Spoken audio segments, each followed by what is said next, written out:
Hai Sobat Perindapan, di alur cerita film kali ini, Mimin akan mengisahkan sebuah cerita pembantaian mengerikan yang dilakukan oleh sosok pria lugu. Lah kok bisa? Lantas apa yang membuat si pria lugu sebegitu kejamnya? Apakah ini misi balas dendam atau sisi psikopat si pria lugu? Tanpa berlama-lama, kita langsung saja cek alur cerita filmnya, yo let's go!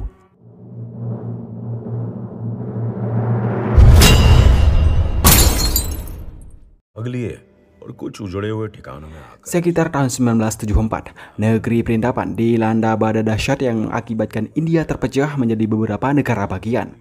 Banyak nyawa melayang, banyak orang terlantar, bahkan merampas, membantai, dan berbuat kriminal lainnya adalah salah satu cara bertahan hidup. Di sebuah desa terlantar nan miskin itu, tepatnya di Gurun Rajasthan, terlihat seorang pengembala yang bernama Sufa sedang menebas dedaunan untuk diberikan ke kambingnya. Tiba-tiba dari arah yang tak diketahui, Sufa tertembak oleh senapan laras panjang milik seorang pria tak dikenal. Selepas Sufa dilumpuhkan dengan sadisnya, pria tak dikenal itu kemudian mengiris telinga Sufa untuk mengambil anting emasnya. Wow, sadis. Masih di tempat yang sama, malam itu di tengah-tengah ilalang bercahayakan lentera, terlihat seorang gadis bernama Babita sedang menunggu sang kekasih untuk dibelai. Di dalam gubuk, orang tua Babita juga terlihat sedang sibuk menghitung uang. Di tempat yang sepi itu, tiba-tiba sekelompok kriminal bersenjata datang. Belum saja ayah Babita mengambil senjata, ayah Babita tewas di BHD oleh kelompok KKB tersebut. Kelompok KKB itu kemudian mengambil sebuah berangkas berisikan tumpukan opium milik ayah Babita. Tak lama kemudian, ibu Babita datang membawa sepucuk laras panjang untuk melawan. Namun naas, sang ibu juga harus menjadi korban penembakan. Seketika, Babita yang mendengar suara tembakan yang berasal dari rumahnya langsung menghentikan adegan mesranya dan bergegas untuk pulang. Dari pinggir jalan, Babita hanya terdiam ketika melihat sekelompok geng kriminal pulang dari rumahnya. Pagi itu, Babita hanya bisa merengek menangis saat dimintai keterangan oleh polisi. Karena pada saat itu Babita tidak bisa memberikan penjelasan secara detail alias tidak kooperatif terkait kejadian tadi malam, inspektur yang bernama Anil Kapoor itu kemudian meninggalkan tempat. Dilanjutkan di sebuah desa terlantar, terlihat sekelompok pengangguran sedang bermain judi dengan segala hasrat kemenangannya. Pada saat itu juga datang seorang pria lugu dengan segala ketampanannya, dan kita sebut saja Siddharth. Melihat ada orang asing masuk ke kawasan mereka, salah satu penghuni desa kemudian menghampiri Siddharth untuk menanyakan maksud dan tujuan kedatangannya. Siddharth pun mengungkapkan alasan kedatangannya, bahwa ia ke sana hanya mencari orang terpelajar yang ingin dipekerjakan di kota. Penduduk desa itu pun memberitahu Siddharth bahwa di desanya cuma ada satu pria terpelajar. Namun si pria terpelajar yang bernama Pana saat itu sedang bekerja di kota. Tak ada percakapan panjang, salah satu bocah kemudian menunjukkan rumah Pana kepada Siddharth. Setelah Siddharth mengetuk pintu rumah Pana, hanya istri Pana yang berada di sana. Istri Pana juga mengatakan hal yang sama, bahwa suaminya sedang bekerja di luar kota dan akan pulang beberapa hari lagi. Sesambil menatap tajam ke dada istri Pana, Siddharth hanya tersenyum kemudian pulang tanpa pamit. Beberapa hari kemudian, di tempat Supa tewas, salah satu pengembala kecil melihat jasad Supa sudah busuk tergantung dengan kapak tertancap di dadanya. Tak berselang lama, Inspektur Anil Kapoor beserta anggota segera melakukan olah TKP untuk mendapatkan petunjuk. Dan pada saat itu, Inspektur Anil Kapoor hanya menemukan beberapa opium di dalam dompet. Serta saat itu, beliau menemukan sebuah peringatan yang tertulis di secari kertas bertuliskan pembantaian akan segera datang. Beranjak dari TKP, Inspektur Anil Kapoor kemudian menuju ke sebuah warung makan. Di sana terlihat juga Siddharth sedang menulis sesuatu. Salah satu anggota polisi bernama Pak Bure yang merasa asing dengan kehadiran Siddharth, beliau sengaja meminjam korek kepada Siddharth agar bisa melangsungkan percakapan. Namun saat itu Siddharth tak berkata sepatah apapun. Siddharth hanya memberikannya korek lalu beranjak pergi. Malamnya, Siddharth menuju ke sebuah penginapan untuk beristirahat. Di sana, sesambil memegang jam tangannya, Siddharth terlihat sangat gelisah, seperti ada dendam yang tersimpan. Esok paginya, Siddharth kemudian membawa sebuah jerigen solar ke sebuah bekas benteng di perbatasan Rajasthan. Siddharth juga terlihat menyeret sebuah akar pohon dengan sebuah tambang. Di dalam benteng tersebut, Siddharth juga memasang sebuah rantai. Selepas Sidat menyelesaikan pekerjaannya, Sidat kembali mencari Pana di rumahnya. Namun saat itu, Pana belum pulang. Istri Pana yang katanya mandul itu kemudian menyuruh Sidat masuk. Chill गाड़ी में बैठे हो कभी? Di dalam rumah itu, mereka melangsungkan sedikit obrolan. Tak lama kemudian, datang tetangganya sambil menggendong anak kecilnya. नाम क्या बतायो था को? Siddharth Sidat yang tidak ingin dianggap simpanan istri orang, Sidat langsung beranjak pergi dari rumah Pana. Dan singkat cerita, Pana pun kembali dari kota. Sesekali, Pana menyempatkan diri beristirahat ngopi di warung temannya. Secara kebetulan, Sidat juga berada di sana. Namun saat itu, Sidat langsung pergi setelah mengetahui kepulangan Pana. Pemilik warung yang bernama Mahkan itu lalu kemudian menceritakan kejadian beberapa hari yang lalu kepada Pana, bahwa Supa teman dekat Pana sendiri telah dibantai secara mengenaskan oleh orang tak dikenal. Sontak, Pana terkaget. Mahkan juga menceritakan bahwa kasus ini sedang didalami oleh pihak berwajib dan pada saat itu, Mahkan menyuruh Pana ke kantor polisi untuk memberikan keterangan terkait biodata Supa, teman dekatnya. Di kantor polisi, Pana kemudian memberikan beberapa keterangan kepada Pak Anil Kapoor. Menurut Pana, Supa adalah orang baik, tidak suka bergaul, jadi tidak mungkin Supa punya musuh, ungkap Pana. Setelah memberikan beberapa keterangan, Pana pun bergegas pulang. Sesampainya di halaman rumahnya, seorang kakek tua renta memberitahu Pana bahwa beberapa hari yang lalu ia dicari oleh seseorang. Tak lama kemudian, Sidat datang kembali mencari Pana. Dan setelah beberapa kali Sidat mencari Pana, akhirnya mereka bertemu. Pana pun bertanya tentang maksud dan tujuan Sidat mencari dirinya. Tanpa basa-basi, Sidat pun memberitahu tujuannya bahwa kedatangannya ke desa tersebut hanya untuk mencari pekerja yang mau dipekerjakan sebagai penyelundup barang antik yang akan diselundupkan ke Delhi. Sidat juga menawarkan jika Pana setuju dengan kontraknya, Sidat akan memberikannya upah yang fantastis. Dan pada saat itu, Pana pun menyetujui tawaran Sidat. Sementara Inspektur Anil Kapoor, malamnya beliau terus memikirkan bagaimana caranya mengungkap kasus-kasus misterius yang sedang dihadapinya. Esok paginya guys, setelah Pana menyepakati tawaran Sidat kemarin, Sidat langsung menjemput Pana dan salah satu rekan Pana bernama Kanwar. Di lain sisi, Inspektur Anil Kapoor terus mencari petunjuk atas kematian Supa dan orang tua Babita secara misterius tempo hari. Saat itu, Pak Anil mencoba menanyakan kembali foto Supa kepada Babita. Namun saat itu, Babita tak mengenalinya. Pak Anil kembali menginvestigasi Babita tentang kasus pembantaian orang tuanya.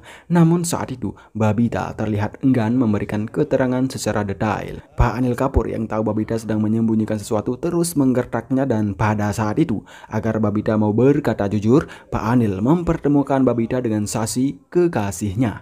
Dan akhirnya guys, Babita pun berkata jujur bahwa Babita sebenarnya tahu siapa pembantai orang tuanya. Namun karena Babita sudah mendapatkan ancaman dari si penjahat, Babita takut berkata jujur.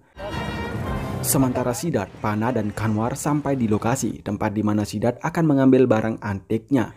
Sidat kemudian mengajak salah satu di antara mereka untuk mengambil barangnya dan saat itu Sidat diikuti oleh Kanwar. Sesampainya di dalam bekas benteng tersebut, Sidat menyuruh Kanwar menunggunya sebentar. Tak diduga, tiba-tiba dari belakang, Sidat mencokoki leher Kanwar hingga pingsan. Tak lama kemudian, saking lamanya Pana menunggu di mobil, Pana datang menyusul Sidat dan Kanwar naik ke atas benteng. Sesampainya di sana, Pana menanyakan kemana Kanwar. Dengan santai, Sidat pun memberitahu Pana bahwa Kanwar sedang istirahat di dalam bangunan. Ketika Pana membuka pintu bangunan tersebut, Pana seketika kaget saat melihat Kanwar sudah terikat dan pingsan. Namun Pana tidak bisa berbuat apa-apa. Pasalnya, Sidat yang sudah siap dari belakang langsung menghantam Pana hingga lemas tak berdaya. Sementara Pak Anil Kapoor yang sudah tahu siapa pembantai orang tua Babita lewat Sasi terus mengejar si pelaku. Di tengah-tengah gurun panas nan tandus itu, aksi kejar-kejaran tak terelakkan saat Pak Anil Kapoor melihat mobil si penjahat. Aksi tembak-tembakan juga sempat terjadi hingga pada akhirnya salah satu mobil penjahat itu terperosok ke jurang hingga meledak duar. Malamnya, Pak Anil Kapoor langsung mendapatkan ancaman keras dari si penjahat. Dalam surat yang tertulis, si penjahat mengancam akan membantai semua keluarganya. Mengetahui ancaman itu akan membahayakan putra dan istrinya, saat itu Pak Anil Kapoor langsung menyuruh mereka mengamankan diri sementara di rumah kakaknya. Sebelum mereka bergegas, sang putra kemudian memberitahu nomor plat kendaraan si pembawa surat dengan tujuan agar ayahnya bisa mencari informasi lewat orang tersebut. Sementara Sidat, setelah ia berhasil menyekap Pana dan Kanwar, Sidat kembali lagi ke rumah Pana. Di sana dengan lugunya, Sidat memberitahu istri Pana bahwa suaminya akan bekerja lama di kota. Sidat juga mengatakan bahwa ia kembali lagi karena telah disuruh menginap oleh Pana. Pagi itu, setelah kepolisian menemukan si pembawa surat, akhirnya beliau tahu siapa penjahatnya. Menurut pengakuan orang tersebut, ternyata penjahat itu adalah seorang mafia narkoba jaringan internasional, mantan tentara elit Pakistan, dan namanya adalah Hanif Khan. Orang tersebut juga mengakui bahwa Hanif Khan lah yang memandai orang tua Babita karena telah dikhianati. Sementara di bangunan tua bekas benteng tersebut, Pana dirantai kedua tangannya oleh Sidat. Tak cuma itu, tak disangka guys, dengan sadis dan kejamnya, Sidat memaku kaki Pana di sebuah kayu. Wow. Di samping itu, Kanwar yang berada di ruang berbeda terlihat ketakutan setelah mendengar jeritan Pana. Tak lama kemudian, Sidat datang. Kanwar mencoba memohon agar ia dilepaskan, namun Sidat hanya menatap tajam. Di kantor polisi, Pak Anil mencoba menanyakan tentang Sufa, namun orang tersebut tidak tahu apa-apa tentang kematian Sufa yang mengenaskan itu. Sementara Sidat terus menyebat Kanwar tanpa belas kasihan. Tak hanya itu, setelah Pana terluka parah, dengan sadisnya Sidat membasahi tubuh mereka dengan cairan keras. Tentu hal ini akan semakin menyiksa tubuh Pana dan Kanwar. Pana yang tidak tahu kesalahannya apa terus memohon-mohon, namun Sidat tidak peduli. Malam itu Pak Anil Kapoor dan Pak Buri menyempatkan diri untuk makan sembari bersenda gurau dengan kasus-kasus yang mereka hadapi. Namun Pak Anil Kapoor masih bingung dengan kematian Sufa yang mengenaskan. Kira-kira siapa pelakunya? Tanda tanya besar itu terus menghantui Pak Anil Kapoor. Seolah-olah kematian Supa ada kaitannya dengan Pana. Pak Anil kemudian menemui Pana di rumahnya. Sesampainya di sana, Pak Anil malah bertemu dengan Sidat. Agar Pak Anil tidak curiga kepadanya, Sidat pun memberitahu Pak Anil bahwa dirinya hanyalah tamu dari Delhi yang menyewa penginapan di rumah Pana. Saat itu, Pak Anil kembali menyodorkan foto Supa kepada Sidat, namun Sidat tidak mengenalinya. Tak kunjung mendapatkan petunjuk akan kematian Supa, Pak Anil pun beranjak pulang.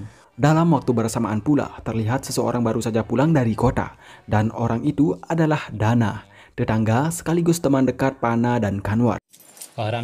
Malam itu, Pana terus bergumam memohon agar Sidat melepaskannya, namun Sidat tidak peduli. Malahan di sana, Sidat memotong jemari Pana untuk mengambil cincinnya.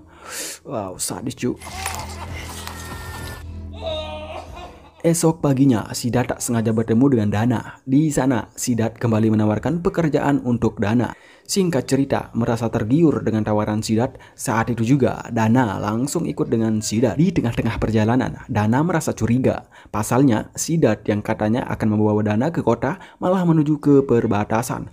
Dana memberontak, namun Sidat terus mengencangkan gas mobilnya dan secara mendadak, Sidat menginjak rem mobilnya hingga kepala Dana terbentur keras. Entah dendam apa yang merasuki, Sidat kembali membenturkan kepala Dana hingga Dana tidak sadarkan diri. Dan kini guys, Dana, Pana dan Kanwar berada di tempat yang sama. Sekembalinya Sidat dari benteng tersebut, Sidat dihadang oleh Pak Anil yang sedang patroli. Di sana, Pak Anil sempat mencurigainya karena Sidat datang dari arah perbatasan. Dengan lagak lugunya, Sidat beralasan bahwa ia baru saja menemukan sebuah artefak kuno yang akan digalinya di benteng tersebut. Agar Pak Anil mempercayainya, Sidat kemudian memperlihatkan kartu nama beserta SIM-nya. Siddharth Kumar. Malam itu, Sidat kembali menyiksa mereka. Saat itu, dengan sisi psikopatnya, Sidat membawa sebuah tikus pemakan daging yang sudah ditaruh di sebuah bejana. Lalu, bejana tersebut Sidat tempelkan di dada mereka. Dengan tujuan, tikus tersebut akan menggigit mereka sepanjang malam. Wow. Sekembalinya Sidat dari benteng tersebut, istrinya Pana tiba-tiba datang menemuinya di tempat tidur. Entah setan apa yang merasuki si istri Pana guys. Si istri Pana tiba-tiba menghidangkan serabi lempit miliknya kepada Sidat. Sementara di benteng tersebut, Dana terus meronta-ronta kesakitan. Dana terus mencoba melepaskan ikatan di tangannya. Dan pada saat itu, Dana berhasil melepaskan ikatan talinya. Dilanjutkan dengan adegan mesra Sidat dan istrinya Pana. Karena di rumah tersebut hanya mereka berdua dan ketiganya adalah syaiton, saat itu mereka, gua nggak paham cu. Pagi itu, saat Sidat mengecek keadaan Dana, Sidat tak menemukan Dana di sana. Takut akan kekejamannya dibongkar, Sidat segera mengejar dan mencari Dana di seputaran benteng. Dan benar, tak jauh dari benteng tersebut, Sidat menemukan Dana sudah lemas tak berdaya. Namun ketika Sidat ingin memindahkan Dana, aksi kejamnya itu disaksikan oleh seorang penggembala kecil yang sedang duduk tepat di atas bukit. Sidat yang tak ingin aksi kejamnya diketahui langsung mengejar si penggembala kecil. Tak ingin dibantai, si penggembala segera berlari menyelamatkan diri. Di atas bukit terjal tersebut, si pengembala terus berlari kencang. Hingga pada akhirnya, kaki si pengembala terpeleset dan si pengembala tewas terjatuh ke jurang, guys. Melihat si pengembala sudah tewas, Sidat kemudian membakar Dana hidup-hidup untuk menghilangkan jejaknya. Pada hari yang sama, ketika Pak Anil sedang patroli, Pak Bure menghentikannya.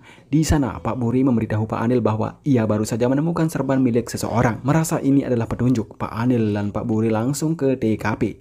Sesampainya di sana, Pak Anil melihat jejak kaki dan bercak darah yang masih segar. Namun naas, ketika Pak Bure menunjukkan benteng itu kepada Pak Anil, Pak Bure tiba-tiba tertembak dari arah yang tak diketahui. Pak Anil yang tak ingin mati konyol segera mencari perlindungan. Dan untung saja pada saat itu ada sebuah truk lewat yang Pak Anil manfaatkan sebagai perlindungan. Dan ternyata guys, pelakunya adalah Hanif Khan. Malam itu istri Dana tak sengaja melihat Sidat berpelukan mesra dengan istrinya Pana. Merasa ada sesuatu di antara mereka, esok paginya istri Dana kemudian melaporkan atas menghilangnya sang suami ke Pak Anil Kapoor. Dan pada saat itu istrinya Dana pun menceritakan hubungan suaminya dengan Sufa, Fana dan Kanwar. Bahwa beberapa bulan yang lalu Dana dan Sufa telah membeli tanah tempat mereka menanam opium tanpa sepengetahuan Pana dan Kanwar. Istri Dana curiga Pana dan Kanwar telah membantai Sufa dan suaminya itu. Detik itu juga Pak Anil langsung menuju ke tempat Dana dan Sufa membeli tanah yang dimaksud. Sesampainya di sana, Pak Anil menemukan beberapa berkas dan sebuah amplop uang beralamatkan New Delhi. Pak Anil Kapoor kemudian mencocokkannya dengan sebuah alamat yang beliau temukan di dompet Sufa. Dan ternyata guys, alamat tersebut sama. Dan disinilah semuanya terungkap. Ternyata Sidatlah yang membantai Sufa 5 tahun yang lalu. Sufa, Dana, Pana dan Kanwar datang ke Delhi untuk merempok, di mana yang mereka rempok adalah rumahnya Sidat. Kala itu Sidat sedang tidak berada di rumahnya, hanya sang istri saja yang berada di sana. Mengetahui pemilik rumah datang, Sufa, Dana, Pana dan Kanwar langsung membungkam istri Sidat. Tak cuman itu, setelah mereka menyiksa istri Sidat, Pana tega memperkosanya. Dan saking binatangnya, Sufa dan Kanwar tega memutilasi istri si Sidat. Sedangkan Sidat kala itu ia sudah menemukan jasad sang istri terkapar bersimbah darah. Jadi begitu ceritanya guys. Singkat cerita, Sidat dengan segala ambisi dendamnya, pagi itu Sidat kemudian mengajak istri Pana kabur dari desa terlantar tersebut. Setelah mereka pergi, Pak Anil Kapoor datang. Namun Pak Anil hanya menemukan beberapa berkas milik Sidat yang tertinggal di kamar rumah tersebut. Di sana, Pak Anil menemukan sebuah koran tentang kasus pembantaian istri Sidat 5 tahun yang lalu serta sebuah foto istrinya Sidat.